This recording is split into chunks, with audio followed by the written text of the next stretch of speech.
Monty Don, 67, spoke of his sadness over the BBC no longer allowing quality comedy sketches such as Monty Python, which dominated the airwaves when it was shown in the 1970s, to be aired on their network.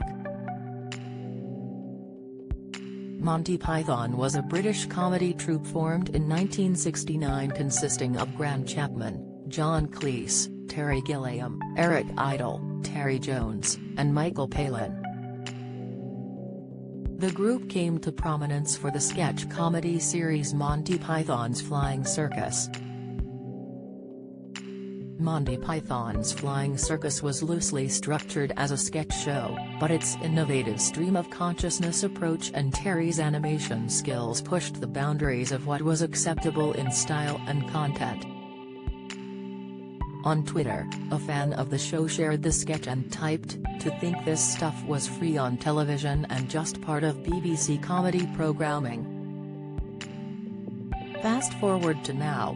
In response, the Gardener's World host shared his thoughts on the matter and wrote, "What is amazing, apart from the quality of it, is that they had the time, freedom and budget to create a 10-minute sketch like that. Sadly unthinkable these days." Sick, it comes as Eric Idle has said he wants to be cancelled for his comedy. The 76-year-old funny man, who first rose to fame in the 1960s as a founding member of the Monty Python comedy team, is outspoken about political correctness. He suggested that there is a lot of bullying going on in the name of decency.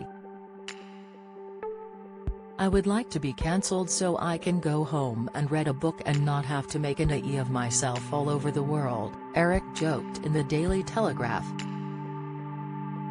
Don't miss. Actor Stephen Tompkinson punched noisy man causing brain injury. Latest, gaunt-looking actor Stephen Tompkinson arrives at court accused of GBH. Latest, most controversial Met Gala moments from Marilyn's dress to Jay-Z spat. Latest, Eric explained in the chat that he thinks comedy is about saying the wrong thing at the right time. "You have to remember that Python was offensive when it started. We were not the cuddly old deafers we are now," he told the publication. "It was very offensive. The point was absolutely to upset and insult the bourgeois." After debuting on the BBC in 1969, Monty Python earned a reputation for outrageous, surreal, often violent and sexual humor. Eric said the point of comedy is to test boundaries and say the unsayable. "And so who are the people saying you can't do that?" he says. "I don't understand that. Who is the committee that does this? It sounds a bit like the French Revolution committees, who said, 'Off with his head.' I think a lot of bullying goes on in the name of decency." Monty Python, who formally disbanded 3 decades ago, often attracted notoriety and scandal. Their films Monty Python and the Holy Grail, 1975, and Monty's Python Meaning of Life, 1983, became box office hits, while shocking audiences. But it was their 1979 smash Life of Brian, a parody of pious religious movie epics that created a storm of protest around the world.